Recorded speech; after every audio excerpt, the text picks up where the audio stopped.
I never meant to overhear that conversation that night, but sometimes fate forces you to face truths you'd rather never know.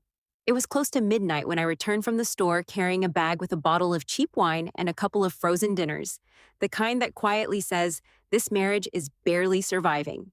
As I stepped inside our small rental house on Elmwood Avenue in Charlotte, North Carolina, her voice stopped me cold, low, sharp, and filled with frustration. "I can't stand being with him, Megan. I feel trapped. He's like a ghost I can never escape." I froze where I stood. My breath caught in my throat. Her words cut through me like a knife. I was never supposed to hear them, but I did. And in that single moment, everything finally made sense. Marriage often begins like a beautiful dream.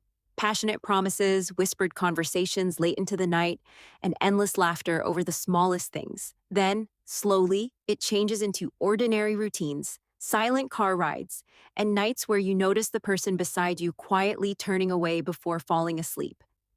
I met Claire when we were both in our early 20s, young, fearless, and chasing dreams that always seemed just beyond our reach. Back then, her eyes would light up whenever she looked at me as if I were her entire world. I lived for that feeling, but with time, that sparkle slowly disappeared. Maybe it simply faded away. She became more distant while I became painfully predictable. I worked my office job, came home every evening, and did everything I could to be the husband she needed. Somehow, it was never enough. Standing there in the dark hallway, listening as she admitted she hated being with me, felt like my heart was being crushed beyond repair. I could have walked into the room, demanded an explanation, or begged for answers. Instead, I quietly went upstairs, packed a few clothes into a duffel bag, and slipped out the front door. No argument, no goodbye note, no confrontation. She wanted freedom, so I gave it to her.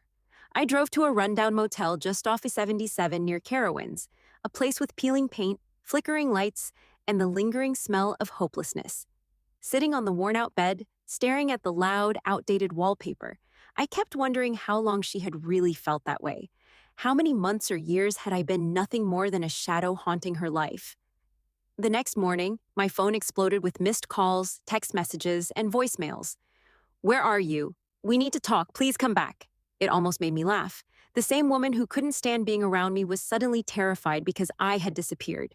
I ignored every message. I let her sit with the silence. I wanted her to experience what it felt like to lose someone who had always been there without asking for anything in return. 2 days later, she came to the motel. When I opened the door, she barely looked like herself. Her eyes were hollow, her hair was a mess, and her voice trembled as she whispered, "Why did you leave?" A hollow laugh escaped my lips. "Do you honestly need me to explain?" She lowered her eyes before quietly saying, "You weren't supposed to hear that." That was the real problem. Not that she had said those words, only that I had heard them. Something inside me shattered completely. I stepped aside and let her inside. She remained standing, refusing to sit down. "Was it true?" I finally asked. She paused for just a little too long. That silence answered everything.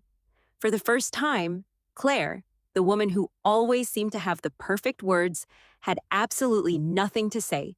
She searched desperately for an excuse, for anything that could keep me from walking away. But by then, I was already gone. Not just from that motel room, but from her completely. The moment I heard those words, something inside me had already checked out. "I was upset," she finally whispered. "I was frustrated. I didn't mean it like that." I slowly shook my head. "You don't say something like that unless a part of you truly believes it." Her eyes filled with tears. "I love you, but—" I stopped her before she could finish. "Don't. I don't need the but. I already know how the story ends." She broke down, crying uncontrollably, but I didn't move toward her. For years, I had been the one lying awake at night, wondering whether I was enough,